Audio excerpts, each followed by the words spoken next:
నమస్తే SR7 టీవీకి స్వాగతం. నా పేరు శబానా. గిరిపుత్రుల దుస్థితిని చూసి చలించిన ఎమ్మెల్యే ఆదిమూలం. విద్యుత్ షార్ట్ సర్క్యూట్ జరిగి పూరి గుడిసెలు దగ్ధమై కట్టుబట్టలతో రోడ్డున పడ్డ గిరిపుత్రులను అక్కున చేర్చుకొని ఓదార్చిన ఎమ్మెల్యే నేనున్నానంటూ భరోసా. వరదయ్యపాలెం మండలం శ్రీ వెంకటేశ్వరాపురంలో షార్ట్ సర్క్యూట్తో పూరి గుడిసె దగ్ధమై వీధిన పడ్డ రజని బుజ్జమ్మలను పరామర్శించి ఆర్థిక సహాయం అందించిన ఎమ్మెల్యే ఆదిమూలం వెంటనే ప్రభుత్వం తరపున ఆ కుటుంబాన్ని అన్ని విధాలా ఆదుకోవాలని అధికారులకు ఆదేశించిన ఎమ్మెల్యే మరోవైపు వరదయ్యపాలెం మండలం ఇంద్రానగర్ పంచాయతీలో వెంకటేష్ అనే వ్యక్తి పూరి గుడిసె కూడా దగ్ధమవడంతో వారిని కూడా ఓదార్చి ఆర్థిక సహాయం అందించిన ఎమ్మెల్యే విద్యుత్ అధికారులకు, రెవెన్యూ అధికారులకు వెంటనే ఆ కుటుంబాలను ఆదుకోవాలని ఆదేశించిన వైనం.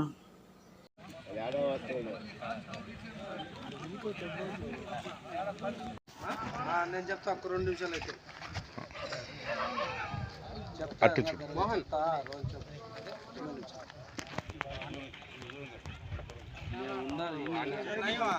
అన్నయ్య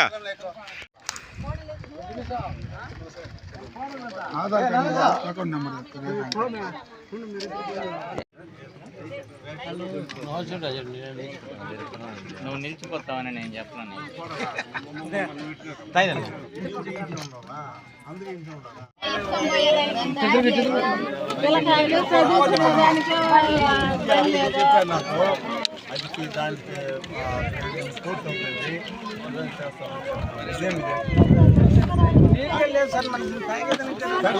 సైడ్ రమ్మని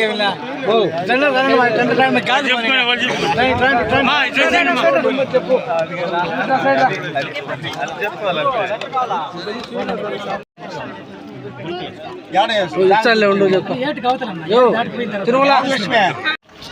అధికారులకి అలాగనే బాధ్యత కూడా మనం చేస్తున్నాము.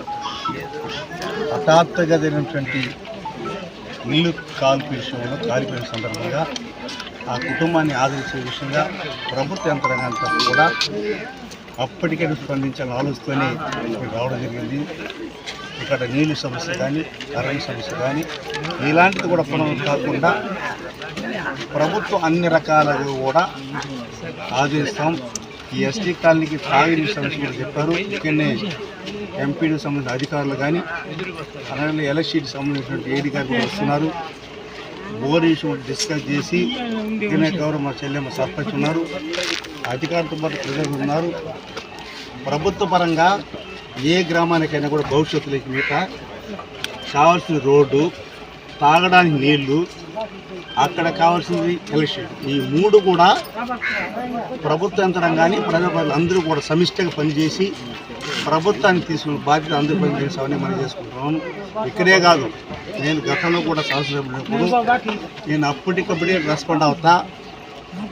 తుపాకులో టపాసులు కలిసిపోయినా, వడదెబ్బలు దెబ్బతిన్నా, తుఫాన్లు దెబ్బతిన్నా, ఇతరాత్ర గుంటలు పడిపోయినా, కరెంట్ షాక్ చనిపోయినా ఇలాంటి వారికి కూడా నేను అప్పటికప్పుడు రెస్పాండ్ అయ్యి సీఎం తీసుకునేవాడిని.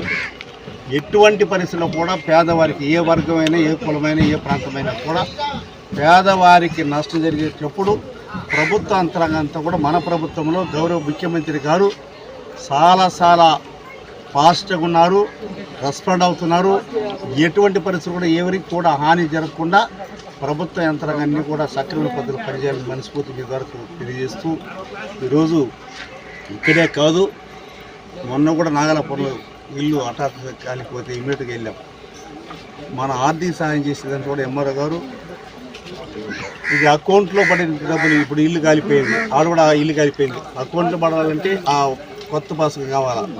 అలాంటప్పుడు నేనేం చేశానంటే అక్కడ వీఆర్ పైన కానీ, లేదు ఆర్ఐ పైన కానీ వారి కింద పనిచేసిన డిప్యూటీ సంతకం చేసుకుని మనం చేసేది అప్పటికి ఇల్లు కాలిపోయింది, బట్టలు లేదు, తినడానికి తిండి లేదు, ఇల్లు వానాకాలం, అలాంటప్పుడు మనం వారితో పాటు ప్రభుత్వ ప్రతినిధులు కూడా, ప్రజాప్రతినిధులు కూడా దీని ఇన్వాల్వ్మెంట్ కావాలి.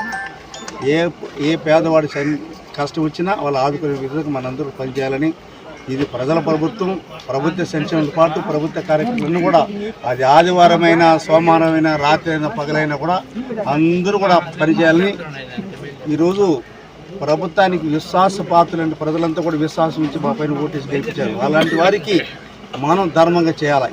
అలాగనే ఈ హాస్పిటల్ పరిశీలన చేసే ఈరోజు ఈ హాస్పిటల్లో మా ఎమ్మెల్యే గారు కూడా రెస్పాన్సిబిలిటీ